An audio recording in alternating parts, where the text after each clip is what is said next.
अस्सलाम वालेकुम बच्चों, कैसे हैं आप लोग? ठीक हैं?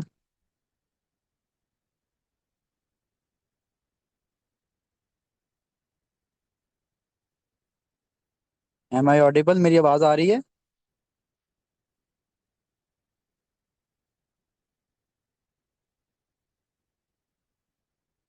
कैसे चल रही हैं जी आप लोगों की प्रिपरेशंस? इंटरव्यूज तो आप लोगों के करीब आ गए हैं।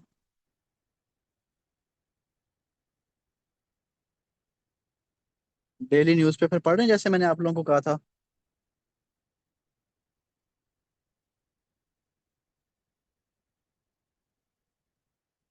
डेली न्यूज़पेपर पढ़ रहे हैं आप लोग? आज बड़ा इंपॉर्टेंट आर्टिकल आया हुआ था फूड शॉर्टेज पे। आप लोगों ने देखा है कि पीएमएस में ऐसे भी आया उस पे। हाँ जी, बिल्कुल, फूड क्राइसिस पे। तो उसको जॉट डाउन कर लीजिएगा आप लोग। बहुत इंपॉर्टेंट आर्टिकल है वो। और पाकिस्तान की जो स्ट्रक्चरल और गवर्नेंस इश्यूज हैं इकोनॉमी के, उस पर भी आर्टिकल आया है। उसको भी देख लीजिएगा। आप लोगों की कोई क्यूरीज तो नहीं है? मैं आप आज हमारा जो टॉपिक ऑफ डिस्कशन है वो है बच्चों, फॉरेन पॉलिसी ऑफ पाकिस्तान।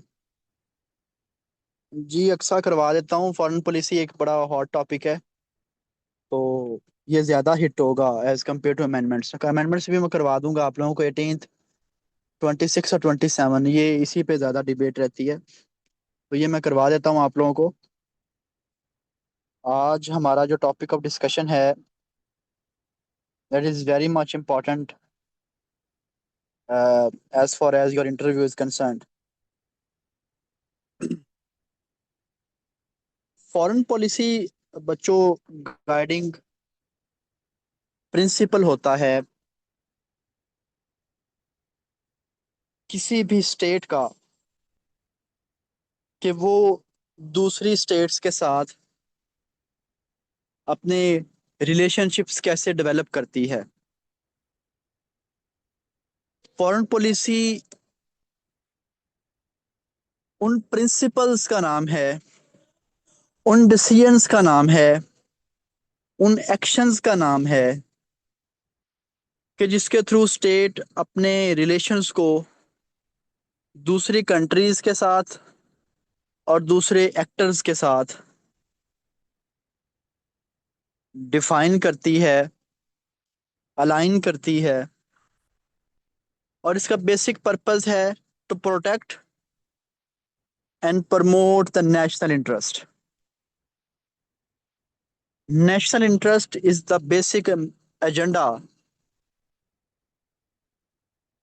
जिसको अचीव करने के लिए प्रिंसिपल डिसीजंस और एक्शंस परफॉर्म किए जाते हैं दूसरी स्टेट्स के साथ और एक्टर्स के साथ, जिसको फॉरेन पॉलिसी कहते हैं। फॉरेन पॉलिसी के कुछ की एलिमेंट्स हैं, जिसमें number one is the national interest of any state. National interest में बहुत सी चीजें आती हैं। स्टेट सिक्योरिटी, स्टेट सोवरेनिटी, जिसको खुद मुख्तारियत कहते हैं। सोवरेनिटी डिसीजन मेकिंग में भी होती है, सोवरेनिटी टेरिटरी की भी होती है। ठीक है। Number two, diplomacy. डिप्लोमेसी कहते हैं peaceful settlement of disputes through negotiations, बातचीत के जरिए, टेबल टॉक के जरिए, गिव एंड टेक के जरिए, जो हम अलायंस बनाते हैं, हम निगोशिएशन करते हैं, जैसे पाकिस्तान डिप्लोमेसी कर रहा है आजकल। ट्रीटीज किए जाते हैं, जैसे एनवायरनमेंट के ट्रीटीज हैं, कॉप 28, 30, 31। ठीक है, डिफरेंट ट्रीटीज किए जाते हैं, जैसे ट्रीटी ऑफ अमृतसर हुआ था, ताशकंद एग्रीमेंट हुआ था। ठीक है, शिमला एग्रीमेंट हुआ, ये सारे ट्रीटीज थे। इसके अलावा डिफेंस एंड सिक्योरिटी पर्पसेस के लिए भी फॉरेन पॉलिसी का जो मेन एलिमेंट है ये, जैसे पाकिस्तान ने स्ट्रेटेजिक डिफेंस पैक्ट बनाया यूएसए के साथ, सऊदीया के साथ, 2025 सितंबर के अंदर। तो ये की एलिमेंट है फॉरेन पॉलिसी का। इसके अलावा फॉरेन पॉलिसी की कुछ टाइप्स हैं जिसकी इन डेप्थ स्टडी आप लोगों के लिए ज़रूरी नहीं है। मैं बता देता हूँ कि जो मेन आजकल इन वोग फॉरेन पॉलिसी है वो है मल्टीलेटरल इंगेजमेंट। कि आप सऊदीया के साथ भी रिलेशनशिप में हैं, आप ईरान के साथ भी रिलेशनशिप में हैं, आप यूएसए के साथ भी रिलेशनशिप में हैं। जी मुजाहिद बोलें जी, क्या क्वेश्चन है? जल्दी से बच्चे टाइप कर दें। आप क्वेश्चन ड्रॉप करें, मैं तब तक आगे चलता हूँ, जो हुई क्यों नहीं मैं आपकी देख लेता हूँ, ठीक है? तो ये कुछ बेसिक फंडामेंटल जो फाउंडेशन थी मैंने आपकी बनाई है कि ये फॉरेन पॉलिसी ये होती है, ये कोर रीजंस हैं फॉरेन पॉलिसी की, और ये कुछ इंटरेस्ट हैं, ऑब्जेक्टिव्स हैं जिनको अचीव करने के लिए फॉरेन पॉलिसी बनाई जाती है। As far as the foreign policy of Pakistan is concerned, Pakistan का कॉन्स्टिट्यूशन आपकी फॉरेन पॉलिसी को डिफाइन करता है। Your constitution of Pakistan 1973 laid down the guidelines for the conduct of foreign policy under Article 40। हमारे जो फाउंडिंग फादर हैं कायदर मोहम्मद अली जिन्ना, उनके गाइडिंग प्रिंसिपल्स बेस बनाते हैं हमारी फॉरेन पॉलिसी की। जो फोर मोस्ट एजेंडा है हमारी फॉरेन पॉलिसी का वो है friendliness and goodwill toward all Nations. कि हम दोस्ताना ताल्लुकात की बात करते हैं, हम दूसरों के भले की बात करते हैं, गुडविल की बात करते हैं, कोऑपरेशन की बात करते हैं। Number two, Pakistan does not cherish the aggressive designs. कि पाकिस्तान जारहियत की बात नहीं करता, पाकिस्तान पीसफुल सेटलमेंट की बात करता है। Number three, Pakistan believes the principle of honesty and fair play. आप सच बोलें, सच बोलेंगे तो ट्रस्ट आएगा नेशंस के दरमियान। ऑनेस्टी एंड फेयर प्ले, मैं बातों को घुमा नहीं रहा, अगर मैं एग्जांपल यहाँ पे देना शुरू करूँ तो आप लोगों के लिए मेरा ख्याल है चीजें कम्प्लेक्स हो जाएंगी। I am trying to make the thing simple for you, कि आप लोग जो है वो इस कम्प्लेक्सिटी में उलझ ना जाएं।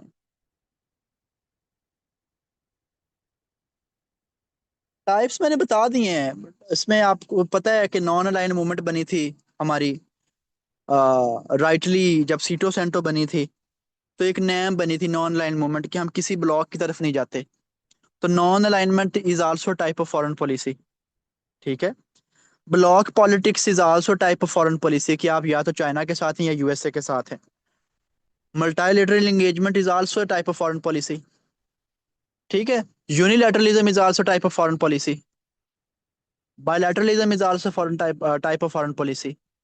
तो कुछ चीज़ों को आप लोग अपने एंड पे थोड़ा सा सर्च कर लें, क्योंकि टॉपिक फिर बड़ा लंबा हो जाएगा फॉरेन पॉलिसी का। तो पाकिस्तान की पॉलिसी जो है वो आजकल बायलैटरलिज्म की है, कि हमारे जो चाइना के साथ रिलेशनशिप है वो हम उसको चाइना की नज़र से देखते हैं, जो हमारे यूएसए के साथ रिलेशनशिप है हम उसको यूएसए के लेंस से देखते हैं इंडिविजुअली। और जो पाकिस्तान के रीसेंट इंगेजमेंट्स हैं वो ये शो करती हैं कि Pakistan is shifting away toward the multilateral engagement. Multilateralism की तरफ पाकिस्तान शिफ्ट ले रहा है। मल्टीलेटरलिज्म का मतलब है कि पाकिस्तान किसी एक स्टेट या दो स्टेट की तरफ शिफ्ट नहीं ले रहा, पाकिस्तान परसू कर रहा है अपने नेशनल इंटरेस्ट को डिफरेंट नेशंस के साथ एग्रीमेंट करके, कोऑपरेशन के साथ। जैसे हमारे सऊदीया के साथ रिलेशनशिप बन रहे हैं, ईरान के साथ, यूएसए के साथ, चाइना के साथ, ये मल्टीलेटरल फॉरेन पॉलिसी को जो है वो डिपिक्ट करते हैं। यहाँ तक बात क्लियर होगी? फॉरेन पॉलिसी की बेस बन गई आप लोगों की? चलें, मैंने कहा कि हमारा आर्टिकल 40 डील करता है, कायदे आजम के जो एक आईडी के प्रिंसिपल हैं वो उसको बताया। हमारी फ्रेंडलीनेस एंड गुडविल की पॉलिसी है, हम अग्रेसिव डिजाइन को चैरिश नहीं करते, हम principal of honesty and fair play की बात करते हैं। और Pakistan always wants and prepared to make its utmost contribution to the promotion of peace and prosperity. कि पाकिस्तान पीस और प्रॉस्पेरिटी की बात करता है। पाकिस्तान चाहता है कि ईरान भी फ्लरिश करे, पाकिस्तान चाहता है कि सऊदीया भी फ्लरिश करे। We don't want aggressive designs. And Pakistan ने extend its support, moral support की बात करते हैं हम, किसकी? ऑप्रेस्ड पीपल की, सप्रेस्ड पीपल की, कि जिन लोगों पे जुल्म हो रहा है पाकिस्तान उनके लिए मॉरल सपोर्ट प्रोवाइड करता है। जैसे पीपल ऑफ पैलेस्टाइन है, नारागोनो काराबाख कन्फ्लिक्ट था, पीपल ऑफ ईरान है। तो जहां जहां सप्रेशन और ऑपरेशन हो रही है वहां वहां पाकिस्तान मॉरल सपोर्ट प्रोवाइड करता है। Pakistan provide moral support to the people of Kashmir which is a bone of contention between India and Pakistan. Pakistan uphold करता है यूनाइटेड नेशंस के चार्टर को। यूनाइटेड नेशन के सस्टेनेबल डेवलपमेंट गोल्स का पाकिस्तान सिग्नेटरी है। आपको पता है कि 2001 से 2015 तक जो 2000 से 2015 तक जो यूएन के गोल्स थे उनको मिलीनियम डेवलपमेंट गोल्स कहते हैं, एमडीजीज, मिलीनियम डेवलपमेंट गोल्स। फिर नेक्स्ट टारगेट मिला 17 गोल्स का जिनको बोलते हैं सस्टेनेबल डेवलपमेंट गोल्स, जिसमें जीरो हंगर है, नो पॉवर्टी है, एजुकेशन है, जेंडर इक्वलिटी है, क्लीन एनवायरनमेंट है, इकोनॉमिक प्रॉस्पेरिटी है, लाइफ बिलो वाटर है, लाइफ अबव लैंड है। ठीक है, पढ़ना चाहें तो आप लोग वहां से जाके पढ़ सकते हैं। वैसे मोस्ट इंपॉर्टेंट जो 8-10 है मैंने आपको गिनवा दी। इसके बाद है हमारे पास कि पाकिस्तान इकोनॉमिक कोऑपरेशन की बात करता है अपनी फॉरेन पॉलिसी के अंदर। पाकिस्तान इंटरनेशनल नॉर्म्स को अपहोल्ड करने की बात करता है। इंटरनेशनल नॉर्म्स क्या हैं? कि आपने किसी भी स्टेट की टेरिटरी को ब्रीच नहीं करना, आपने बिला वजह किसी स्टेट पे अग्रेशन नहीं दिखाना, क्लियर? आपने किसी स्टेट पे किसी तरह की सैंक्शंस को सपोर्ट नहीं करना जो इलीगल हों। जो चीज़ यूएन के चार्टर को सपोर्ट करती है, जो चीज़ इंटरनेशनल लॉ को सपोर्ट करती है, Pakistan always follows that. Pakistan की फॉरेन पॉलिसी मैंने बताया बायलैटरल भी है और मल्टीलैटरल भी है। पाकिस्तान 1-to-1 रिलेशन भी रखता है, पाकिस्तान इंटरनेशनल ऑर्गेनाइजेशंस में भी पार्टिसिपेट करता है। जैसे पाकिस्तान यूनाइटेड नेशंस के जो पीस कीपिंग मिशंस हैं, तो जिनकी ये जो ब्लू यूनिफॉर्म होती है, तो पाकिस्तान ने कांगो में भी अपने भेजे हुए, आप लोग अक्सर एमसीक्यू भी पढ़ते हैं पीपीएससी के अंदर। कीनिया में भी पाकिस्तान के हैं, हंगर को डिफीट करने के लिए पाकिस्तान अपने जो है वो मिशंस भेजता रहता है। ये तो है जी कि बेसिक आपकी कि what is the basis of foreign policy of Pakistan. यहाँ तक क्लियर हो गया आपको ये चीजें कि पाकिस्तान की फॉरेन पॉलिसी बेसिकली क्या है? यहाँ तक कोई issue? I am shifting towards Pakistan foreign policy towards India. यहाँ तक चीजें क्लियर होगी बच्चों? चलें, अब हमारी नेक्स्ट डिबेट है कि what is the foreign policy of Pakistan towards India. Currently Pakistan जो है वो is not in the harmonious relations with India. हमारी ट्रेड बंद है 6-7 साल से इंडिया के साथ। हमारी रिसेंटली एक जिसे कह सकते हैं कि एक कन्फ्लिक्ट हुआ इंडिया के साथ। ये हमारी रिसेंट इंगेजमेंट हुई है इंडिया के साथ। पाकिस्तान की रिलेशनशिप इंडिया के साथ मिसट्रस्ट और डिस्ट्रस्ट पे बिलीव कर रहे हैं। अब अगर मैं आपको उठा के ले चलूं हिस्ट्री पे, जहां से एमर्ज होता है, इंसेप्शन होती है पाकिस्तान और इंडिया दो अलग टेरिटरीज की। चले 1947 में चलते हैं। Pakistan foreign policy policy is a complex in nature with India. It has seen the diplomatic negotiations, as you have people have seen after 1965 war, कि ताशकंद एग्रीमेंट होता है लाल बहादुर शास्त्री और अयूब खान का। फिर हमने देखते हैं कि एक वेव आती है न्यूक्लियर आर्म रेस की। 1974 में इंडिया ऑपरेशन स्माइलिंग बुद्धा करता है और वो न्यूक्लियर अटैक करता है। उसके बाद 1971 में एक डाउनवर्ड स्पाइरल आता है पाकिस्तान का इंडिया के साथ रिलेशनशिप में। 72 में पाकिस्तान सिमला एग्रीमेंट करता है, जिसके सिमला एग्रीमेंट के बाद आपकी लाइन ऑफ कंट्रोल बनती है। इससे पहले लाइन ऑफ एक्चुअल कंट्रोल थी। फिर आप देखते हैं कि 1998 की एक एपिसोड चलती है। इंडिया भी न्यूक्लियर अटैक करता है, टेस्ट करता है, पाकिस्तान भी न्यूक्लियर टेस्ट करता है। दोनों न्यूक्लियर आर्म स्टेट बनती हैं। थोड़ा सा आगे चलें तो हमारे पास एक ऐसा टाइम भी था कि both nuclear arm states were very close to each other, के दोनों एक दूसरे पे अटैक करने वाले थे। देन सेनेटी प्रिवेल होती है मुशर्रफ, देन प्रेसिडेंट परवेज मुशर्रफ के इरा के अंदर। आगरा समिट होता है जो अनकंक्लूसिव रहता है। फिर परवेज मुशर्रफ का 4 पॉइंट फार्मूला आता है 2004 के अंदर, कि आए इस मसले को हल करते हैं। उसके बाद अटैक समझौता एक्सप्रेस के वाकयात होते हैं, जो ट्रेन पाकिस्तान इंडिया के दरमियान चलती थी। मुंबई अटैक्स की बातें होती हैं कि मुंबई अटैक हो गया, ठीक है। उसके बाद हमारे पास ये 2008 में हुए थे। सर्जिकल स्ट्राइक्स की बात करते हैं जी, कि हमने अपने मुल्क में रहते हुए दूसरे मुल्क के अंदर अटैक करना और वहां पे निशाना बनाना, इसको सर्जिकल स्ट्राइक कहते हैं। उड़ी अटैक होता है 2016 के अंदर, जिसको इंडिया कहता है कि ये स्टेट स्पॉन्सर टेररिज्म है, पाकिस्तान ने करवाया है। फिर पुलवामा अटैक होता है 2019 के अंदर, और ये वही पुलवामा अटैक था जो इंडियन सोल्जर्स पे हुआ, और नरेंद्र मोदी ने इसको फौरन पाकिस्तान का नाम दिया। और उसके फौरन बाद एक एपिसोड हुई फेब 2019 में, अभिनंदन वाली, जिसको पाकिस्तान ने कैप्चर कर लिया। और थोड़ा सा पीछे अगर मैं जाऊं तो ये जो उड़ी अटैक्स के वाकयात हैं, ये बेस बने थे कि जो आपकी SAARC, South Asian Association for Regional Organization थी, वो जो आपकी एक कॉरपोरेशन थी, हमारा जो एक ऑर्गेनाइजेशन थी जिसमें 8 कंट्रीज थे साउथ एशिया के, जो एक रीजनल कॉपरेशन के लिए बनाई गई थी, वो डिफंक्ट हो गई हमारी। उसने काम करना छोड़ दिया। क्यों? क्योंकि मेजर 2 कंट्रीज थे, पाकिस्तान और इंडिया, बाकी तो श्रीलंका था, बांग्लादेश था, मालदीव था, उसके अलावा अफगानिस्तान था, ठीक है, नेपाल था उसके अंदर, और बाकी पाकिस्तान इंडिया थे। 2 मेजर कंट्रीज ने उसको साइडलाइन कर दिया, तो फिर वो डिफंक्ट, ऑलमोस्ट डिफंक्ट होगी, इसलिए उसका अभी तक कोई समिट नहीं हुआ, ठीक है। फिर 2019 के अंदर इंडिया कश्मीर की के अंदर डेमोग्राफिक चेंजेस करता है। आर्टिकल 370 और 35A, ये लिख लें, आर्टिकल 370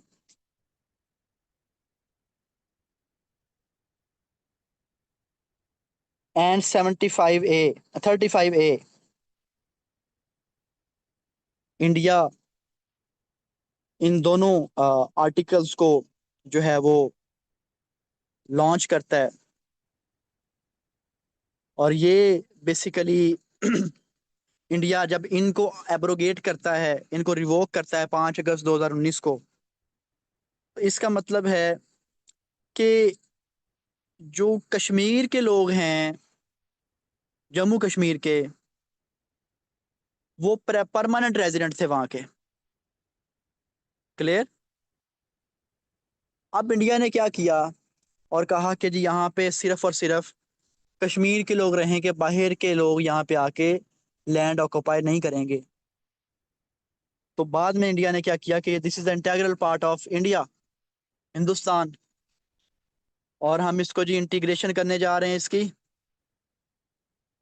और हम इसका स्टेटस चेंज करने जा रहे हैं। इससे डिस्प्यूट राइज हुआ, पाकिस्तान ने इसको जो है वो टाइम एंड अगेन जो है वो इसको नलीफाई किया है। ये तो थी, मैंने आपको एक टाइमलाइन बना के दिखाई कि असल में पूरी टाइमलाइन में हुआ क्या। आप चलते हैं जी हम बैक टू द पवेलियन के एक्चुअली हो क्या रहा है पाकिस्तान और इंडिया के दरमियान। ठीक है। जब पार्टीशन होती है 1947 के अंदर, ब्रिटिशर्स पार्टीशन करते हैं इस पूरे रीजन की, तो वो पठानकोट और गुरदासपुर और ये एरिया जो है इधर पाथवे प्रोवाइड कर जाते हैं इंडिया को। और उसके फौरन बाद ही एक तो ये इशू, फौरन बाद ही उन 1948 के अंदर वॉर शुरू हो जाती है जम्मू और कश्मीर को सेपरेट करने की, जिसका जो हिस्सा है वो पाकिस्तानियों ने, जो फ्रीडम जो फाइटर्स थे हमारे वहाँ पे पश्तून्स थे, उनके पास आ गया, जो आजकल आज़ाद कश्मीर है। जो बाकी बच गया वो जम्मू कश्मीर है। तो पाकिस्तान का मेन कंसर्न अब फॉरेन पॉलिसी के पॉइंट्स क्या हैं वो डिस्कस करते हैं। मैंने आपको एक पूरी टाइमलाइन बना के दी कि ये चीज़ें आपने जहन में रखनी है। पाकिस्तान का कोर ऑब्जेक्टिव फॉरेन पॉलिसी क्या है इंडिया के साथ? कश्मीर इशू। पाकिस्तान कंसीडर करता है कि Kashmir issue is an unresolved international dispute है।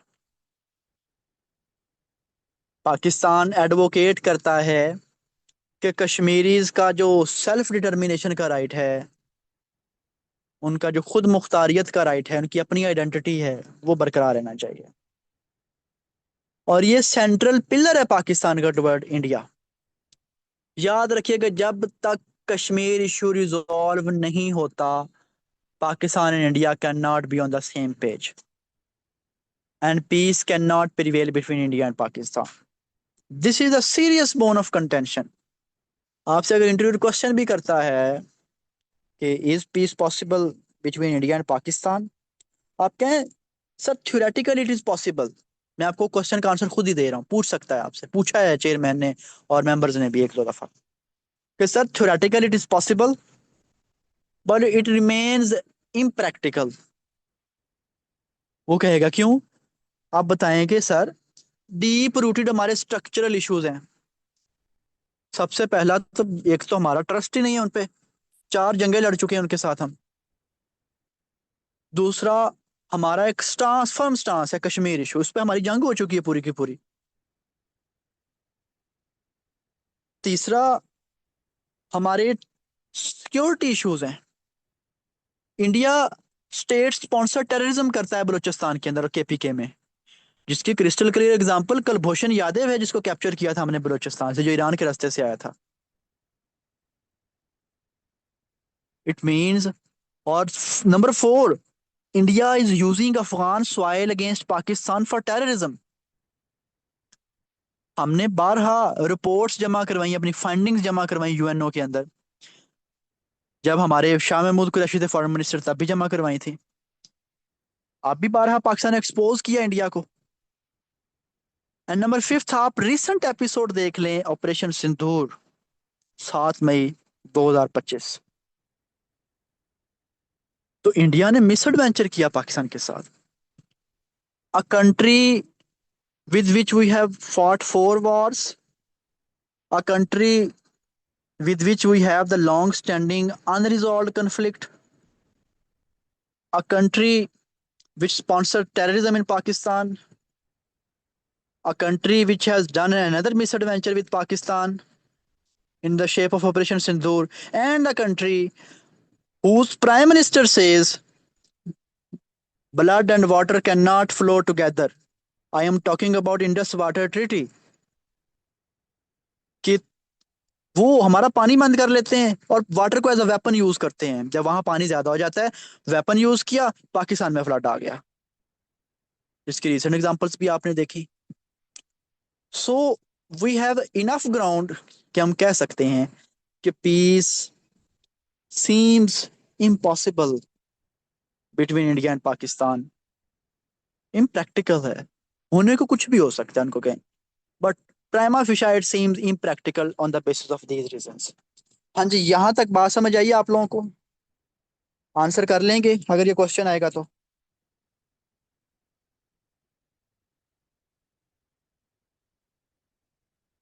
वो कुछ समझ भी आ रही है मेरी? चुप करके बैठे हुए हो?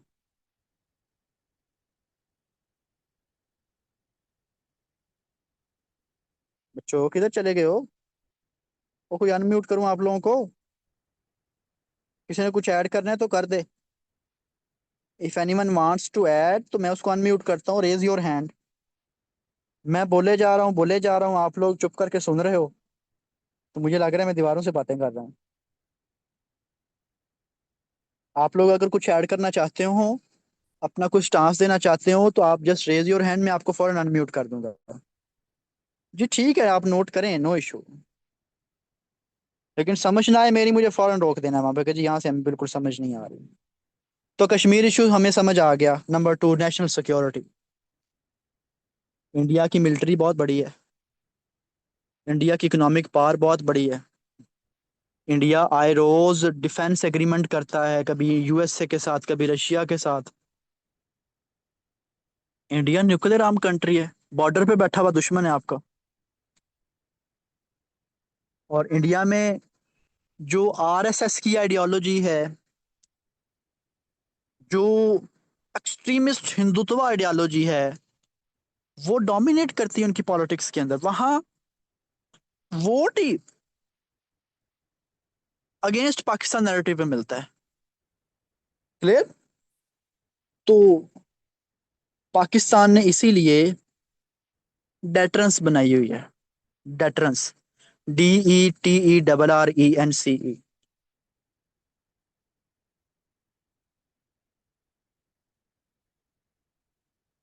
मैं एक्सप्लेन करता हूँ साथ साथ। जब तक सूरज चांद रहेगा, भुट्टो तेरा नाम रहेगा। ठीक है नाइमा। जब तक जब तक ये रिजॉल्व नहीं होता कश्मीर इशू, तब तक जो है वो हमारी जंग जारी रहेगी उनके साथ। मुझे एक सेकंड, 1 मिनट की ब्रेक दे, मैं जरा पानी पी लूँ।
जी बच्चों, सॉरी, मैं पानी पी रहा था, आजकल गर्मी बहुत ज्यादा है। तो वो खुद ही बंद की है आवाज, बता के तो गया हूँ कि पानी पीने जा रहा हूँ।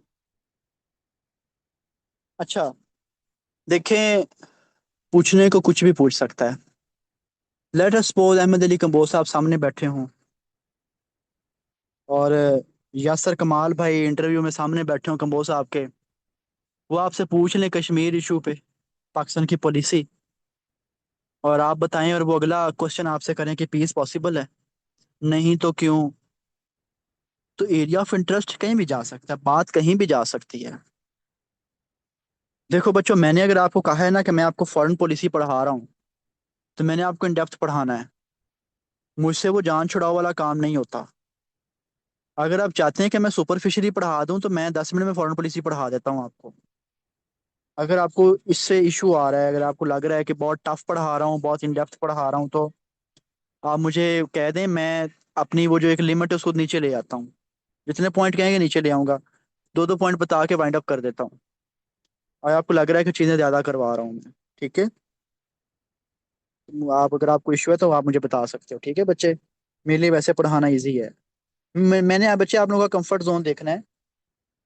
तो हाँ हाँ ठीक है, मुझे कोई इशू नहीं है। आप सब मेरे लिए एक जैसे हो। I am very much, honestly I am very much sincere with you. मैं चाहता हूँ कि आप सब लोग एलोकेट हों, आप सब लोग इंटरव्यू में compete करके टॉपर्स में आपका नाम हो। इंशाल्लाह ये होगा, मेरी दुआ आप सब लोगों के साथ है। नेशनल सिक्योरिटी है, पीस विद डिग्निटी है। पाकिस्तान पीसफुल सेटलमेंट चाहता है, बट कंडीशन क्या है? कश्मीर इशू। ठीक है। पाकिस्तान डिप्लोमेटिक एंगेजमेंट करता है इंडिया के साथ, मतलब कॉन्फिडेंस बिल्डिंग मैयर करता रहता है पाकिस्तान, लेकिन फिलहाल टॉक सस्पेंडेड है। फिलहाल सस्पेंडेड है। हमारी ट्रेड भी बंद है इंडिया के साथ, वो उड़ी अटैक्स के बाद। और अब ऑपरेशन सिंदूर के बाद अब बिल्कुल ठप हो गया काम। पाकिस्तान सपोर्ट करता है कश्मीरी काज को। पाकिस्तान स्ट्रेटेजिक डेटरेंस की बात करता है। याद रखना है, जो हम दोनों के पास न्यूक्लियर मिसाइल्स है ना, इंडिया की पॉलिसी है नो फर्स्ट यूज पॉलिसी। अगर पूछ ले तो बता देना कि नो फर्स्ट यूज पॉलिसी है इंडिया की। इंडिया कहता है कि पहले हम आए एग्रीमेंट करते हैं कि हम न्यूक्लियर मिसाइल नहीं चलाएंगे। लो भाई, मान लिया आप न्यूक्लियर मिसाइल नहीं चलाएंगे। आपकी आर्मी इतनी बड़ी है कि अगर हम न्यूक्लियर मिसाइल ना चलाएं, आप हमारा पानी बंद कर दें। लेट अस सपोज एक ऐसी सिचुएशन पाकिस्तान पे आन पहुंचे कि न्यूक्लियर मिसाइल के अलावा कोई पाकिस्तान के पास ऑप्शन ही ना हो, तो इस पॉइंट पे पाकिस्तान वीक हो जाता है। पाकिस्तान ने rejected no first use policy. Pakistan ने इसीलिए मिनिमम क्रेडिबल डेटरेंस की पॉलिसी अपनाई हुई है। अब ये क्या बला है मिनिमम क्रेडिबल डेटरेंस? इस हद तक आपके पास, इस लो लेवल तक आपके पास न्यूक्लियर मिसाइल हो, न्यूक्लियर टेक्नोलॉजी हो, जो दुश्मन को रोक के रखे कि वो आप पे हमला ना करे। इसको मिनिमम क्रेडिबल डेटरेंस कहते हैं। ये इंटरनेशनल रिलेशंस का कंसेप्ट है, आपको कोई नहीं बताएगा ये। अच्छा, इसी वजह से हमारा जो सार्क है वो स्टेगनेट हुई हुई है। इंडिया कहता है कि हम पाकिस्तान को निकालते हैं, हम अलग से कोई अपनी ऑर्गेनाइजेशन बनाते हैं। ये भी एक बड़ा लंबा टॉपिक बन जाएगा वो। India Europe Middle East economic corridor की तरफ बातें चली जाएंगी, छोड़ें उसको। अब what are the challenges for Pakistan in foreign policy with India? क्या चैलेंजेस हैं जी पाकिस्तान को? ट्रस्ट डेफिसिट, सबसे बड़ा मसला ट्रस्ट डेफिसिट का। आज आपने वो अब्बास अरागची की स्टेटमेंट नहीं पढ़ी? मिनिमम क्रेडिबल डेटरेंस, नतीजा मिनिमम क्रेडिबल डेटरेंस है। Minimum credible deterrence. अच्छा, आपने स्टेटमेंट नहीं पढ़ी अब्बास अरागची की कि हमारा 40 साल से यूएसए के साथ हमारा मिसट्रस्ट रहा है। हम कैसे हम कैसे आपको मान लें, हम कैसे मान लें कि आप सिंसेयर हैं? एक पॉलिसी है इंटरनेशनल रिलेशंस के अंदर, पॉलिसी ऑफ कंस्ट्रक्टिविज्म। अगर आपने अपने आंसर को बैक करना है तो आप इसको हल्का सा टच दे सकते हैं कि सर कंस्ट्रक्ट बनता है। लेट अस सपोज, मैं एक छोटी सी एग्जांपल देता हूं आपको, छोटी सी एग्जांपल देता हूं। अभी ये मैसेज आरएसएस का किया है जोए बता भाई ने। जोए बता भाई, लेट अस सपोज आपको एक दोस्त है। लेट अस सपोज आपका दोस्त हसन है, मैं हूं। मैं एक दफा भी आपका ट्रस्ट तोड़ूं, फिर ट्रस्ट तोड़ूं, आप फिर यकीन करो, फिर ट्रस्ट तोड़ूं, तो चौथी दफा भैया मेरे पे यकीन नहीं करोगे। ऐसा ही है। Same goes for community, same goes for individuals, same goes for Nations, and same goes for states. हमारा पॉलिटिशियंस पे ट्रस्ट क्यों नहीं है? यही तो मसला है, ट्रस्ट डेफिसिट है। इसको इंटरनेशनल लेवल पे ले जाएं तो वो भी ट्रस्ट डेफिसिट है। तो जब जब पाकिस्तान ने कहा कि हम बात करते हैं पीस की, तब तब इंडिया ने पाकिस्तान का कि पीठ में छुरा घोंपा है। That is why there is a trust deficit between India and Pakistan. और ये जो ट्रस्ट डेफिसिट है is the biggest hurdle, the biggest hurdle, that is why कि पीस क्यों पॉसिबल नहीं है। हमारे जहन में वो शक रहेगा कि कहीं आज ना अटैक कर दें, कहीं आज ना अटैक कर दें। यही वजह है कि रशिया और यूएसए के दरमियान ट्रस्ट नहीं है। क्योंकि वो पीछे पूरी कोल्ड वार लड़के आए हैं। यही वजह चाइना यूएसए में पीस क्यों नहीं प्रिवेल होता। ठीक है। ये बता भाई, आपका कोई आरएसएस का क्वेश्चन है, क्या पूछना चाह रहे हैं आप, मुझे बताएं।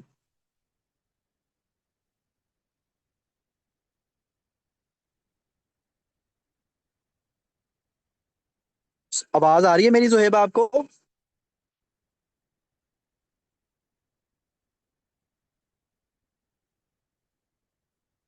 आरएसएस की एब्रीवेशन। अच्छा, रीजन बिल्कुल बिल्कुल ऐसा ही है। मैं आपको वही बताया कि आपकी फॉरेन पॉलिसी की रिफ्लेक्शन पता है क्या है। आपकी नेशनल फैब्रिक, आपका सोशल फैब्रिक। मैं आपको एग्जांपल देता हूँ इसकी। पाकिस्तान की सऊदीया से एफिलिएशन क्यों है। क्योंकि हमारी जो जनरल पीपल है, हमारे मुस्लिम्स हैं यहाँ पे मेजोरिटी में, उनकी एफिलिएशन है उनके साथ, सऊदीया के साथ। And we being the Muslims, हमारी हॉली प्लेसेस हैं। दैट इज वाई पाकिस्तान तो वार्म रिलेशन रखेगा ही रखेगा सऊदीया के साथ। Now comes to Iran. यहाँ पे 12 Jafaria school of thought Pakistan में एग्जिस्ट करता है। पाकिस्तान में एक ह्यूज अमाउंट है शिया स्कूल ऑफ थॉट की। उनकी सेंटिमेंट किनके साथ है, ईरान के साथ। अगर हम ईरान के अगेंस्ट जाएंगे तो पाकिस्तान में सिविल वॉर लाइक सिचुएशन हो जाएगी, यहाँ पे हंगामे शुरू हो जाएंगे, अनरेस्ट हो जाएगा। तो आपकी जो नेशनल आपका सोशल फैब्रिक होता है, आपकी ग्राउंड रियलिटीज होती हैं, वही रिफ्लेक्ट करती हैं। अगर आज मोदी कह दे कि पाकिस्तान के साथ हम वार्म रिलेशन रखेंगे, आरएसएस वाले मोदी का बेड़ा गर्क कर देंगे। It is a bitter reality. That is why जब भी इलेक्शन करीब आते हैं, इंडिया मिस एडवेंचर करता है to gain the political leverage. Got it. तो how we can trust on that our arch rival. Clear. और इंडिया ने जो रिसेंट डेवलपमेंट की आर्टिकल 370 एंड 35A, ये ये एक और रीजन है कि पाकिस्तान का जो चैलेंजेस हैं फॉरेन पॉलिसी में, इसको अचीव करने में। मिलिट्री टेंशन हैं। मिलिट्री पे आप देखते हैं सियालकोट का सेक्टर है हमारा, इधर बहावलपुर सेक्टर है, कश्मीर का सेक्टर है। तो इन सेक्टर्स पे इंडिया जो है वो फायरिंग करता रहता है, बॉर्डर की जो एक नॉर्म्स हैं उसको ब्रेक करता है। Clear. To sum up the whole debate in in two lines, Pakistan foreign policy towards India is a mix of conflict management and we can say the conditional management, conditional engagement कह लें आप। कि कभी हम जंग के मसले हल कर रहे होते हैं, कभी कोई अचानक कोई इंपॉर्टेंट इशू आ गया तो फिर उसमें इंगेजमेंट करनी पड़ती है हमें। While Pakistan seeks a peaceful coexistence, Pakistan चाहता है कि पीसफुल को एग्जिस्टेंस हो, डिस्प्यूट से रिजॉल्व हो, specially Kashmir. But the wave of mistrust,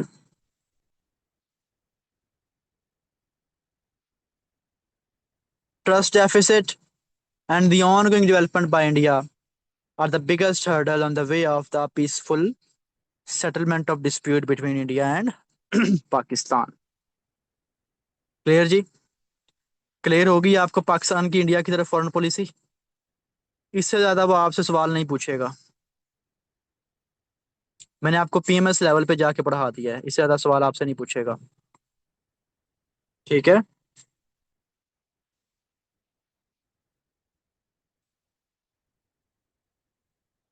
इनाम भाई बिल्कुल बात ठीक है आपकी, दोनों न्यूक्लियर पावर हैं। बिल्कुल सॉल्व प्राइमा फिशा नहीं हो सकता, बट आपने ये नहीं कहना इंटरव्यू में कि पाकिस्तान नहीं चाहता। पाकिस्तान चाहता है कि कश्मीरियों को प्लेबिसाइट करवा दो।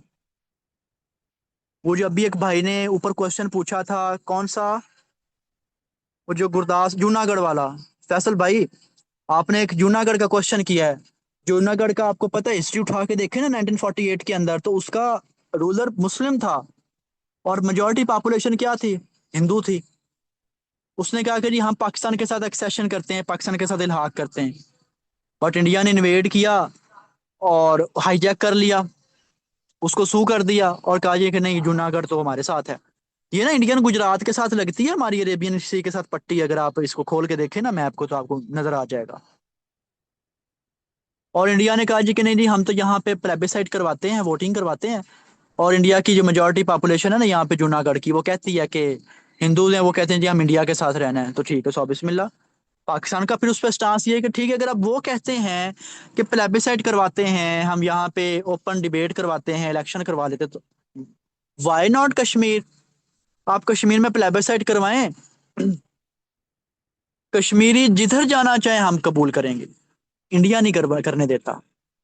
Don't don't drag your interview towards से कि दोनों नहीं चाहती, नहीं नहीं नहीं नहीं, हम हमें नहीं आपने नीचे लेके आना। ये बात याद रखनी है, उधर ही फेल कर देगा। क्योंकि ग्राउंड रियलिटी ये नहीं है। ग्राउंड रियलिटी ये है कि पाकिस्तान चाहता है कि प्लेबिसाइट हो, जिसको इस्तौसाबे राय कहते हैं बेसिकली, इसलिए मैं इंग्लिश की टर्म बोल दिया आपको, कि जो मेजोरिटी का फैसला है वो ये अथॉरिटी हो।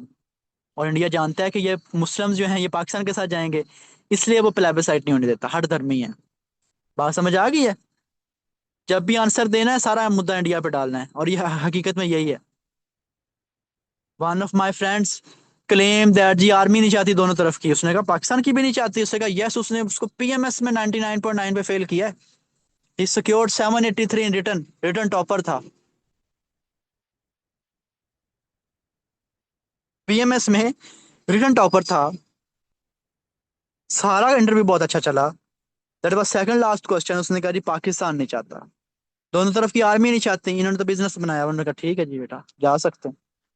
उधर ही उसने फेल कर दिया था, 99.9 पे फेल किया है। ठीक है, तो बी द डेलिकेट लाइन। आपने ऐसे आंसर देना जैसे एक स्ट्रेटजिस्ट आंसर दे रहा है।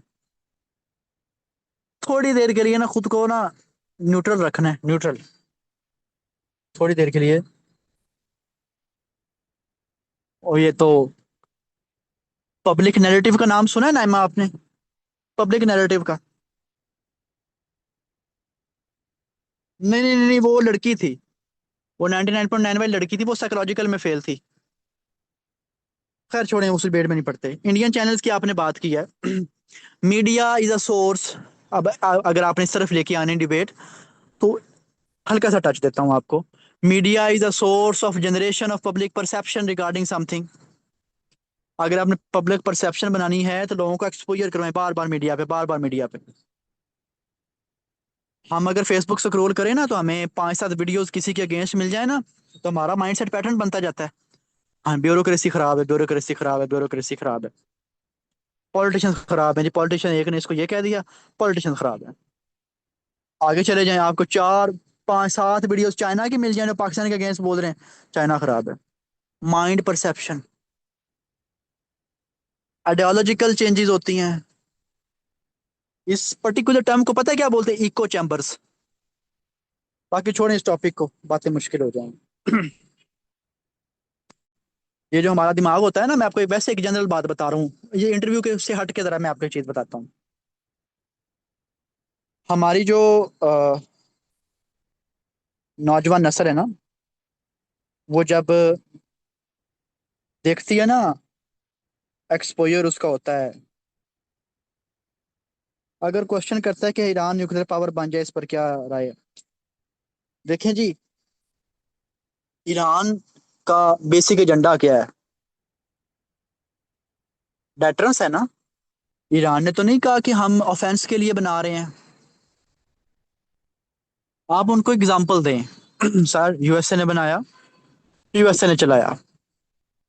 The country who is the charter of peace and liberalism in the world, उसने 2 दफा चलाया। ठीक है, ईरान ने कभी नहीं कहा कि हमारा nuclear program is for the offensive purpose, उसने कहा हमारा डिफेंसिव पर्पस के लिए। And if the intentions are pure, जो वो है उसकी, जैसे पाकिस्तान ने बनाया तो पाकिस्तान ने चलाया तो नहीं ना। इंडिया ने बनाया, इंडिया ने चलाया तो नहीं। चाइना ने बनाया, चाइना ने चलाया तो नहीं। तो बताएं कि sir there is anarchy eight global level. दुनिया में लॉलेसनेस है। अनार्की मतलब है कि एब्सेंस ऑफ सेंट्रल गवर्नमेंट। फिर पूरी दुनिया को कंट्रोल करने के लिए कोई अथॉरिटी नहीं, यूएनओ है बट ठीक है, छोड़ें उसको, वो टूथलेस टाइगर ही है बस। बताएं sir, there is anarchy at global level. दुनिया में लॉलेसनेस है। हर स्टेट चाहती है कि वो सेफ और सिक्योर हो। और सर जब दुनिया में ग्लोबल अथॉरिटी नहीं है तो स्टेट अपनी हेल्प खुद करती हैं, जिस कॉन्सेप्ट को सेल्फ हेल्प कहते हैं। क्लियर? तो अगर ईरान अपने पीसफुल पर्पसेस के लिए, और जो उसका क्लेम है, और जो है वो अपने डिफेंस के लिए बनाना चाहता है, तो ईरान शुड गो फॉर, इसमें कोई बुराई नहीं है। ठीक है। बट अगर ये ऑफेंसिव आर्म रेस को जन्म देता है, और अगर सऊदीया या कोई मिडल ईस्ट का कंट्री इससे इनसिक्योर होता है, तो Iran should restrain from that. Balance answer दें उसको। ऐसा, this is my take on Iran जो है वो। पाकिस्तान रीजनल हेजेमनी शो कब की है बच्चे?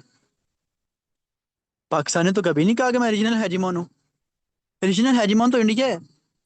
आप देखिए, आप फिर उसी पॉइंट पे आ गए, इस पॉइंट पे एग्जामिनर फेल करेगा। Pakistan never said that our program is for offensive purposes. Hegemon वो होता है जो पहले बनाता है। इंडिया ने बनाया तो पाकिस्तान के लिए एक बैलेंस ऑफ पावर डिस्टर्ब हो गया रीजन के अंदर। पाकिस्तान ने कहा जी ये तो हम पे चला देंगे। उसको काउंटर करने के लिए पाकिस्तान ने डिफेंस के लिए सेल्फ हेल्प किया, न्यूक्लियर मिसाइल बनाया। पाकिस्तान का न्यूक्लियर मिसाइल ऑफेंसिव पर्पज के लिए नहीं, डिफेंसिव पर्पज के लिए है। क्लियर? वही तो मैं बता रहा हूँ कि देखे नहीं कहें जी, अगर ईरान बनाता है तो फिर सऊदीया उस रेस में पड़ेगा, और फिर एक मैड रेस ऑफ आर्मामेंट शुरू होगी। इसको बोलते हैं मैड रेस ऑफ आर्मामेंट्स। तो इस सिनेरियो में अगर देखा जाए, तो एक फार साइटेड अप्रोच अगर ली जाए, तो Iran should restrain from that. हाँ, कुछ ऐसे सीबीएम्स यानी कॉन्फिडेंस बिल्डिंग मेजर्स लेके आने चाहिए, और गारंटी दी जानी चाहिए ईरान को कि अगर आप ये चीज छोड़ते हैं या इसको नॉर्मलाइज रखते हैं, या सिर्फ अपने थर्मल पर्पसेस के लिए यूज करते हैं, मेडिसिनल पर्पसेस के लिए, या कोई अपने वो बिजली बनाने के लिए, इलेक्ट्रिसिटी जनरेशन के लिए, यहाँ तक ठीक है। ठीक है। कोशिश करनी है, कोशिश करनी है कि ऐसे क्वेश्चन से बाहर निकलना है अपने, फौरन से, फौरन से। बहस नहीं लगानी, मत्था नहीं मारना अपने पैनलिस्ट के साथ। स्टांस दें, न्यूट्रल बैलेंस स्टांस दे के निकलें क्वेश्चन से, फौरन से। फिलोसफर बनने की, अरस्तू बनने की जरूरत नहीं है वहां पे, अगर आपने एलोकेशन लेनी है तो। जहां मत्था लेंगे वहां फेल हो जाएंगे, नहीं तो कम नंबर दे के निकाल देगा। ठीक है। ठीक है। वो तो आपका स्टांस है, आप स्टेट ऑफ हॉर्मूज है, वर्ल्ड चोक पॉइंट है, 20% ग्लोबल सप्लाई है, वहां पे हो जाए तो हो जाए। ठीक है। समझ आ गई जी? अब अगर इस पे क्वेश्चन आ जाए, कल, कल मॉक पैनल मॉक इंटरव्यू होगा, मैं लूंगा आपसे क्वेश्चन। मैं बड़े ट्रिकी ट्रिकी क्वेश्चन पूछूंगा। मैंने आप आज लोगों को, आपको नहीं माननी चाहिए ना। क्यों माने वो? उसने तो कहा है कि मैं कोई ऑफेंस के लिए तो नहीं बना रहा यार। ईरान तो बारहा कह रहा है। और अगर ईरान ने डिफेंस के लिए बनाना होता अब तक बना चुका होता, ये बात याद रखिएगा। ईरान अपने डिफेंस के लिए बना रहा है। क्लियर? अगर ईरान ये ले जाए यूएसए यहाँ से उठा के, तो पीछे क्या बचेगा ईरान के पास?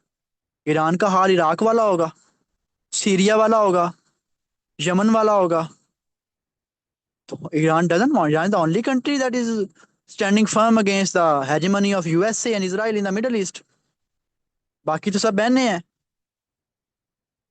बाकी तो सब बहने हैं जी। ठीक है।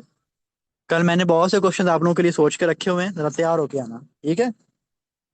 अच्छा ये तो थी फॉरेन पॉलिसी, क्लियर हो गई, चीजें क्लियर हुई आप लोगों को, अल्लाह का शुक्र है। हम लोगों को मेरी बातें समझ आई हैं। और नेक्स्ट है जी हमारे पास इकोनॉमी। इकोनॉमी में जो बेसिक क्वेश्चन पूछे जाते हैं, इकोनॉमी बेसिकली मईशत। इकोनॉमी है क्या भला? ठीक है। बेसिकली किसी हम कहते हैं ना कि कंट्री की इकोनॉमी है, किसी कंट्री की मईशत है। अगर मैं आपसे पूछूं कि what is actually meant by the definition of economy, तो इकोनॉमी का मतलब है कि कोई भी मुल्क अपने अपनी वेल्थ को, अपनी दौलत को, अपने रिसोर्सेज को यूज किस तरह से करता है। ठीक है। और इकोनॉमी के की कंपोनेंट्स चार हैं।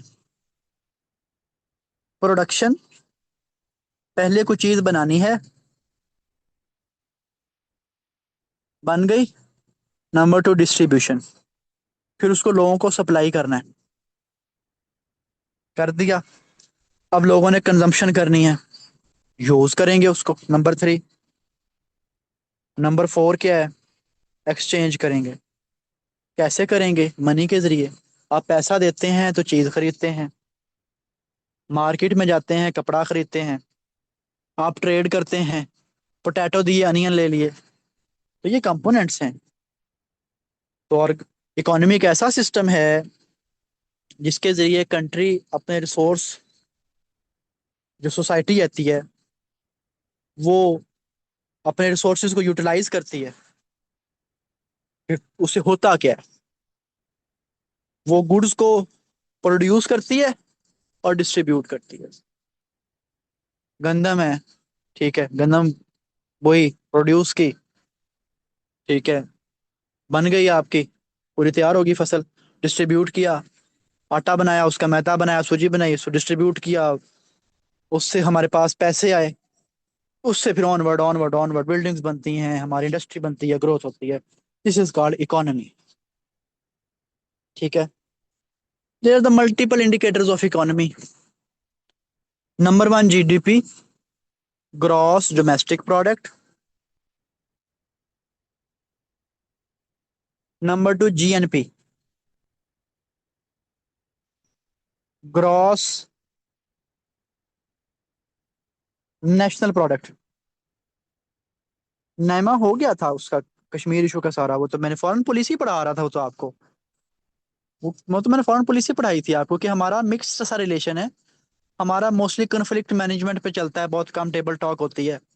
पीस इसलिए पॉसिबल बड़ा कम लग रहा है क्योंकि हमारा एक डिस्ट्रस्ट और मिसट्रस्ट है। और खाली मिसट्रस्ट ही कह देना और डिस्ट्रस्ट पे ना जाना। मिसट्रस्ट है क्योंकि हमारी एक हिस्ट्री ऐसी है, और रिसेंटली हमारी इंगेजमेंट इंडिया के साथ इस तरह की हुई है। क्लियर? ऐसे ना क्वेश्चन से बस निकलते होते हैं, अपना थोड़ा सा स्टांस दिया, जो एक जनरल सी परसेप्शन चल रही होती है, बस ठीक है। एग्जामिनर कोई आपको अरस्तू नहीं समझ रहा होता, वो ये नहीं सोच रहा होता कि आपने कोई लॉर्ड मैकनिज वाला या कोई आपने वो विलियम शेक्सपियर वाली उसकी फिलोसफी सुनानी है। उसने बस देखना है कि बच्चे की जनरल अंडरस्टैंडिंग है। 1 मिनट में वो आपसे क्या सुन लेगा। आपने बस बोलना है, चुप नहीं होना। थोड़ी सी अंडरस्टैंडिंग है आपको, आप बोल दें बस, ऑर्गेनाइज आंसर दें, बोल के निकलें। वो आपसे कहता है कि इकोनॉमी के इंडिकेटर्स क्या हैं, इकोनॉमी कंपोनेंट्स क्या हैं। आप कहें सर जीडीपी, सर जीएनपी, ठीक है, ग्रॉस नेशनल प्रोडक्ट। अब इसके डिफरेंसेस क्या हैं? GDP stands for gross domestic product. मतलब क्या है? जितनी भी चीजें बनती हैं, गुड्स बनती हैं, और सर्विसेज, जैसे कि आपके जो गवर्नमेंट स्कूल्स हैं, आपके जो हैं वो बिजनेसेस हैं, आपकी इंडस्ट्रीज हैं, तो जितने भी सर्विस सेक्टर है आपका, अगर वो गुड्स और सर्विसेज आपके कंट्री के बॉर्डर के अंदर बन रही हैं, एक स्पेसिफिक पीरियड के अंदर, ठीक है, तो इसको क्या कहना है? Gross domestic product. Total value of all goods and services produced within a country border during a specific period is called gross domestic product। अभी मैं आपको टास्क देके जाऊंगा, तो टास्क आपने करना है।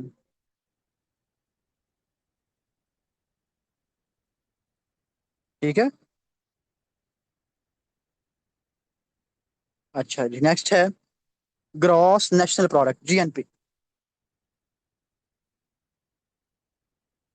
अब याद रखना है, जीडीपी और जीएनपी के दरमियान फर्क बेसिकली लोकेशन का है।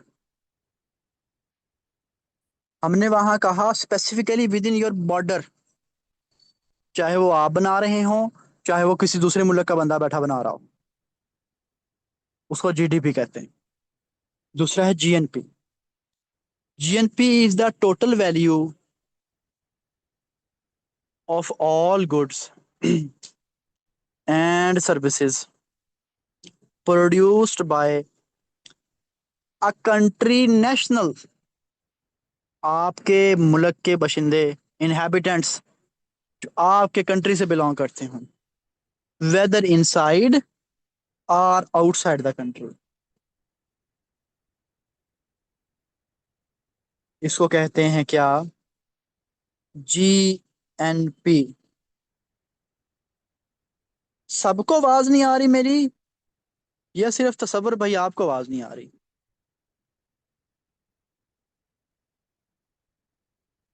बाकी सब लोगों को आवाज आ रही है मेरी?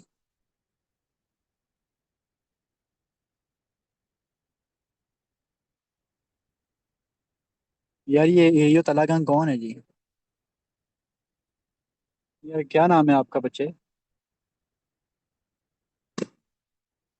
मैं आपको एक दफा अनम्यूट किया है। क्या नाम है आपका? सर मेरा नाम बिलाल है। बिलाल है? तो बिलाल भाई, नाम कोई नहीं है आपका, एयो तलागंग लिखा हुआ है। सर वो मैंने असल में आज ही आईडी बनाई थी, तो वो एक हमारी मीटिंग थी उसके लिए ऑफिशियल ना, तो वहाँ पे वो नाम फिर वही चल रहा है। अच्छा, कब एयो सिलेक्ट हुए हैं आप? सर मैं 2017 से काम कर रहा हूँ। अच्छा, ये वो जो तब की फ्लक्स आई हुई है आप लोगों की, जी जी। तब से चल रही है। वो अभी आपके परमानेंट होने का भी इशू चल रहा था, वो रिजॉल्व नहीं हुआ? नहीं वो नहीं हुआ ना सर, फिर इसीलिए फिर इधर उधर ट्राइयाँ शुरू कर दी हैं आप। और यार ठीक ठीक है, ठीक है। आप ईओ ईओ पास किया ना आपने? जी ईओ वाला ही सर। बस ए हटा दें, खाली ईओ बन जाए, ठीक है। बिल्कुल। बेस्ट ऑफ लक बिल्कुल। यार, इसको ये नाम चेंज कर लो, वो एम्बिगुइटी सी होती रहती है। ठीक है मैं सर कर लेता हूँ, पीछे एडिट कर लेता हूँ। चलो, चलो, wish you all the best, wish you all the best. वो हर टाइम एक लय में पढ़ाया भी नहीं जाता बच्चे आप लोगों को। अच्छा, जीडीपी था, जीएनपी पढ़ाया कि all goods and services produced by the country national with in specific time. इसमें आपका डायास्पोरा भी है, आपके मुल्क के लोग जो बाहर बैठे हैं, जो पैसे भेज रहे हैं, रेमिटेंसेस भेज रहे हैं, ठीक है, वो माइनस बाहर के लोग जो यहाँ से पैसे बाहर भेज रहे हैं, उनको क्या कहते हैं? Gross national product. मैंने क्या कहा पहले? जीडीपी में आपके मुल्क में बैठा बंदा, चाहे वो आपके मुल्क का है या फॉरेनर है, लेकिन वो आपकी कंट्री के बॉर्डर के अंदर है, पाकिस्तान के 881,913 स्क्वायर किलोमीटर के अंदर बैठा है, वो जो कंट्रीब्यूट कर रहा है वो जीडीपी है। अब माइनस कर दो उस बंदे को जो दूसरे मुल्क का है। क्लियर? सिर्फ उसको माइनस कर दो। ऐड क्या करना है? आपके कंट्री में जो गुड्स और सर्विसेज बन रही हैं आपके लोगों की, प्लस आपके जो लोग जो बाहर बैठे हैं उनकी इनकम, प्लस माइनस किन की इनकम? जो आपके मुल्क में दूसरे मुल्क के लोग बैठे हैं। इसको ग्रॉस नेशनल प्रोडक्ट कहते हैं, ठीक है। फार्मूला है इसका, GNP is equal to, GNP is equal to GDP plus income from abroad minus income paid to the foreigners.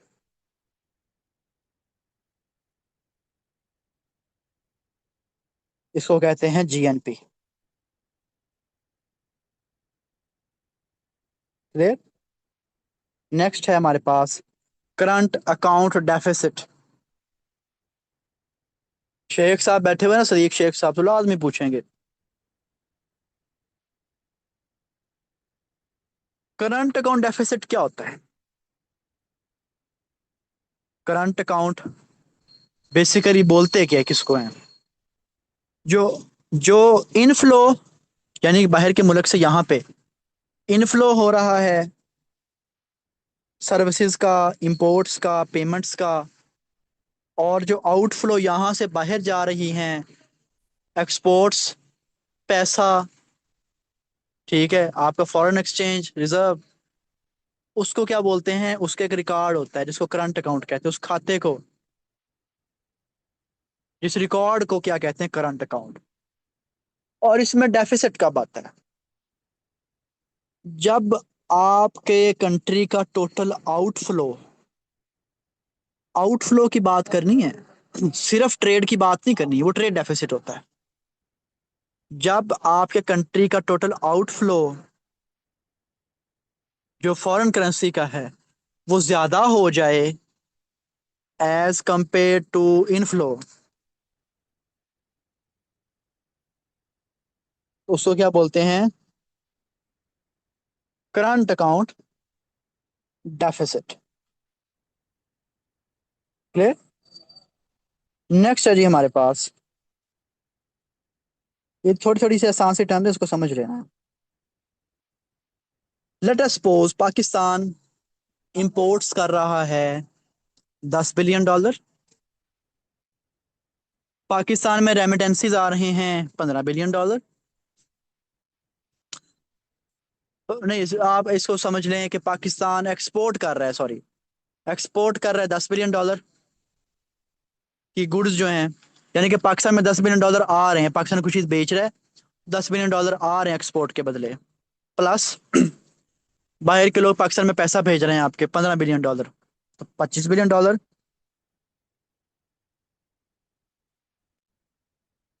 और फर्ज करो बैरून मुल्क से कर्जा आ रहा है $5 बिलियन, तो टोटल कितने हो गए, $30 बिलियन जो आपके मुल्क में है।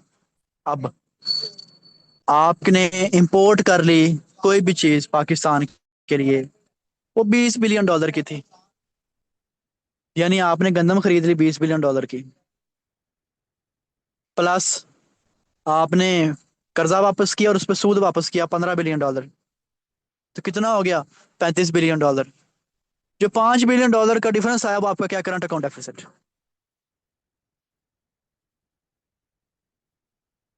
क्लियर? तो ये क्या है, इनफ्लो और आउटफ्लो है।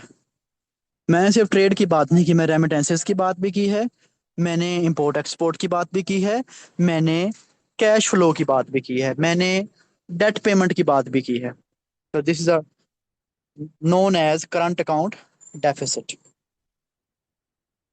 नेक्स्ट है हमारे पास fiscal deficit. What is meant by fiscal deficit?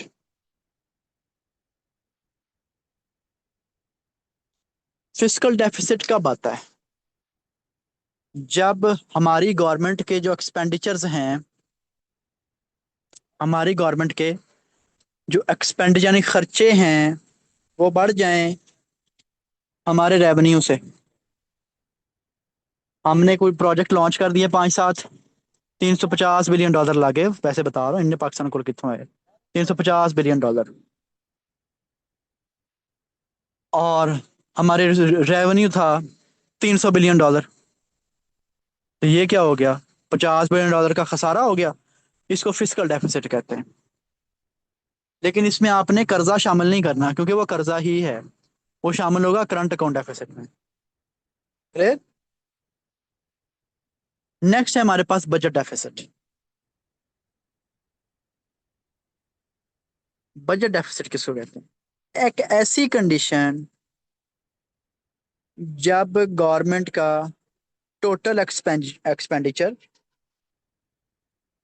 जब गवर्नमेंट का टोटल एक्सपेंडिचर बढ़ता है टोटल इनकम से। ये एक जनरल कंसेप्ट है, याद रखना है, ये क्या है, जनरल कंसेप्ट है। और ये शो क्या करता है, ये शो ये करता है कि हमें नहीं पता पैसा कहाँ से आना है जो हमने इस डेफिसिट को पूरा करना है। जब ये बात आ जाए कि we don't know without focusing on how gap is financed, तो गैप फाइनांस कैसे करना है आपने, इसको बजट डेफिसिट कहते हैं। ठीक है, जब आपने सिंपल बता दिया कि भाई हमारे पास $30 बिलियन क्या आ गया, खसारा आ गया, तो ये बजट डेफिसिट है। जब आपने ये भी साथ बताना है कि अब आपको कर्जा कितना लेना है, एक्चुअल बोरिंग रिक्वायरमेंट कितनी है आपकी, तो फिर क्या आ गया? फिस्कल डेफिसिट आ गया। जब आपने रिक्वायरमेंट भी बतानी है साथ कि हाँ जी भाईजान, आप $50 बिलियन कर्जा लेंगे तो बात बनेगी क्योंकि मुल्क भी चलाना है, तो उसको फिजिकल डेफिसिट कहते हैं। जब सिंपल डिफरेंस आ गया इनकम का और एक्सपेंडिचर का, तो उसको क्या कहना है? बजट डेफिसिट कहना है। ठीक है। इसके बाद आती है हमारी फिजिकल पॉलिसी, और ये दूसरी होती है मॉनेटरी पॉलिसी। याद रखना है, फिजिकल पॉलिसी गवर्नमेंट देती है, मॉनेटरी पॉलिसी स्टेट बैंक देता है, जिसको सेंट्रल बैंक कहते हैं। सेंट्रल बैंक पाकिस्तान का स्टेट बैंक है, कराची में जो है। What is meant by the physical policy? Government की पॉलिसी कि वो पब्लिक रेवेन्यू को और एक्सपेंडिचर को किस तरह यूज करती है कि उसकी इकोनॉमी चले, उसको मॉनेटरी पॉलिसी कहते हैं, फिजिकल पॉलिसी कहते हैं, सॉरी। गवर्नमेंट की पॉलिसी कि पब्लिक रेवेन्यू और एक्सपेंडिचर कैसे हमने यूटिलाइज करने हैं, यूज करने हैं, ताकि हमारी इकोनॉमी इन्फ्लुएंस हो, उसको क्या बोलना है? Physical policy. गवर्नमेंट को पता है कि उसने टैक्सेशन सिस्टम कैसे चलाना है, ये है क्या? Physical policy. डायरेक्ट टैक्स लगाने हैं या इनडायरेक्ट टैक्स लगाने हैं, टैक्स बढ़ाने हैं या टैक्स कम करने हैं, बिजली पे टैक्स बढ़ाना है, पानी पे टैक्स बढ़ाना है, तो ये क्या है? Physical policy. हमने कौन सी चीज कहाँ पे यूज करनी है, खर्चा कितना करना है, एजुकेशन पे इतना करना है, डिफेंस पे इतना करना है, हमने जो अपना हेल्थ पे इतना करना है, एग्रीकल्चर पे इतना करना है, तो ये क्या है? Physical policy. हमने बोरोइंग इतनी करनी है, हमने पैसा इतना बाहर से जो है वो उधार लेना है, जैसे पंजाब गवर्नमेंट ने आजकल वर्ल्ड बैंक से लिया हुआ है, तो ये क्या है? हमारी फिजिकल पॉलिसी है। ठीक है। फिजिकल पॉलिसी आती क्यों है? ताकि इकोनॉमिक ग्रोथ हो, ताकि जो इन्फ्लेशन है, जो हाइक है चीजों की, वो कम हो, उसको कंट्रोल किया जाए, और अनएम्प्लॉयमेंट, बेरोजगारी को कम किया जाए। ठीक है। और अल्टीमेटली अगर बताऊं कि फिजिकल पॉलिसी क्या है, तो मिनिस्ट्री ऑफ फाइनेंस जो है, गवर्नमेंट जो है, उसमें मिनिस्ट्री ऑफ फाइनेंस ये मैनेज करती है इस पॉलिसी को, और इसमें डिसीजंस होते हैं लाइक इंक्रीजिंग या decreasing the tax and public spending. तो टैक्स लगाना है, टैक्स कम करना है, पब्लिक स्पेंडिंग कैसे करनी है, इसको क्या कहते हैं? फिजिकल पॉलिसी कहते हैं। फिर आता है monetary policy. Monetary policy central bank देता है, जो पाकिस्तान के केस में स्टेट बैंक है। ये बताती है कि हमने इंटरेस्ट रेट कितना लगाना है, सूद यानी। पाकिस्तान 11% और 10 से 5% के दरमियान चल रहा है इंटरेस्ट रेट पाकिस्तान में। इसका लेटेस्ट फिगर भी आप लोगों को मैंने देना है अभी कल के टारगेट के लिए। एंड सेकेंडली, हमने मनी सप्लाई करनी है। फॉरेन एक्सचेंज होता है ना हमारे पास, जो पैसे पड़े होते हैं पाकिस्तान के पास, वो स्टेट बैंक के पास पड़े होते हैं, और ये पैसा स्टेट बैंक ने मार्केट में चलाना होता है। उसको कंट्रोल करने के लिए वो या तो सूद लगाती है उस पे, टैक्सेस के लिए गवर्नमेंट को कहती है, इंटरेस्ट रेट लगाती है उस पे, जिससे चीजें मैनेज रहती हैं। क्लियर? और कुछ पैसे पास रखती है अपने, ताकि बवक्त जरूरत जो है वो मार्केट में फेंके, ताकि शॉर्टेज ना हो पैसों की। और शॉर्टेज नहीं होगी तो फिर इन्फ्लेशन जो है वो कम रहेगी। इन्फ्लेशन का मतलब है कि बहुत ज्यादा पैसा कम चीजों को खरीदने के लिए हम इस्तेमाल करते हैं। वही एक 7 अप 100 रुपए की होती थी 1.5 लीटर, वही अब 200 क्रॉस कर गई है। when too much money is needed to buy too few things, it is called inflation। जब लोगों की परचेजिंग पावर कैपेसिटी कम हो जाती है, परचेजिंग पावर पैरिटी कम हो जाती है, उसको इन्फ्लेशन कहते हैं। ठीक है बच्चों, ये चीजें थी जो मैंने कुछ बतानी थी आपको, अभी बहुत सी रहती हैं।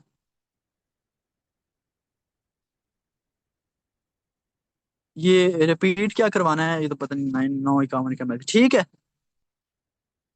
यहाँ तक है हमारा आज का लेक्चर। अभी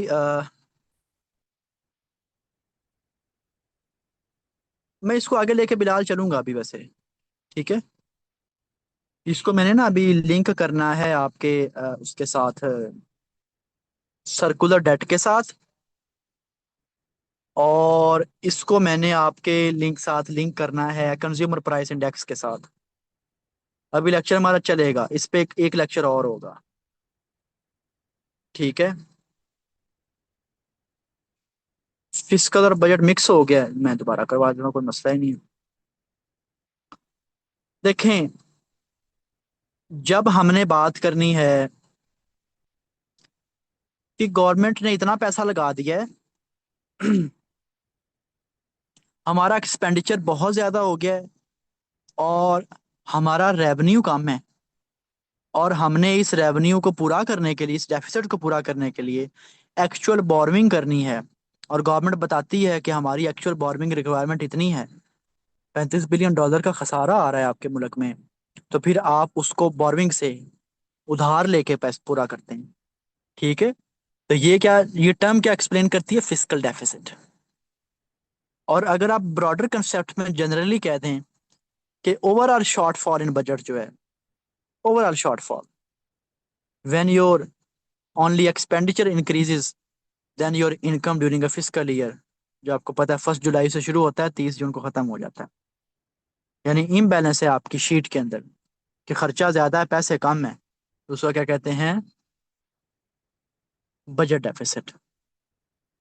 लेट अस सपोज कि आप घर में हैं, आपने, आपके पास 100 रुपए थे, और आपने 120 का खर्चा कर लिया, 20 आपके पास क्या कर गया, चढ़ गया, उधार चढ़ गया। तो फिर क्या हुआ कि वो जो 20 था, वो आप डेफिसिट में चले गए, वो बजट डेफिसिट है। और जब आपने नाइमा ये भी मैकेनिज्म देना है कि मुझे इतने पैसे चाहिए कि मैं अपना कर्जा पूरा करूं, तो जब आप वो चीज़ ऐड करेंगे, बताएंगे कि हमने बोरविंग करनी है, तो उसको फिस्कल डेफिसिट कहेंगे। क्लियर? अब चीज क्लियर हुई?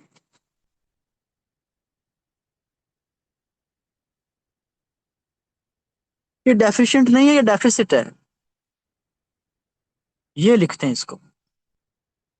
ठीक है, यहां तक आज पढ़ें। मैंने जो इंडिकेटर्स बताए हैं, इनकी कल एग्जैक्ट वैल्यूज आपके पास होनी चाहिए। मैं चाहता तो मैं ये भी आपको दे सकता था कि जीडीपी ग्रोथ रेट इतनी है, जीडीपी करंट इतनी है, लेकिन मुझे लेटेस्ट फिगर आप लोग निकाल के दें, शाबाश। थोड़ी हिम्मत करें, बैठे 10 मिनट का काम है, ये निकालें। मुजाहिद यार, एक ही लेक्चर में कितना कुछ पढ़ना है बच्चे आपने?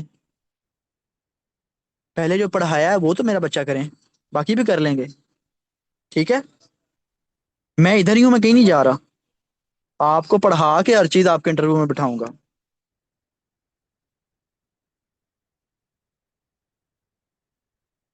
गवर्नमेंट ने सिर्फ ये अगर बता दिया ना कि हमारे पास 120 रुपए थे, हमने 140 खर्च कर लिए, 20 रुपए का खसारा है, तो ये बजट डेफिसिट है। सिर्फ बता देना कि हम जनाब डेफिसिट में जा रहे हैं, ये बजट डेफिसिट है। जब ये भी साथ कह दिया कि अब हमें इसको पूरा करने के लिए एक्सटर्नल बोरविंग की जरूरत है, आईएमएफ के पास जाना है, अब हमने, हमें इतना पैसा चाहिए, जब आपने वो चीज ऐड कर दी कि इतने बोरविंग चाहिए, तो फिर हमारे पास फिस्कल डेफिसिट होगा। क्लियर? बात समझ आ गई है? चलिए शुक्र है। ये इतने करंट अफेयर के लेक्चर आपको कहीं से नहीं मिलने हैं, मैं बता रहा हूँ। ये हमारा प्लेटफॉर्म दे रहा है, कहीं भी पढ़ के देख लें, इतना करंट इकोनॉमी तो कोई भी नहीं पढ़ाता, इतना करंट अफेयर तो। ये तो सीएसएस पीएमएस में 8 10 लेक्चर दे के पूरे साल में साइड पे करते हैं। मेरा गला खुश्क हो जाता है पढ़ा पढ़ा के आप लोगों को।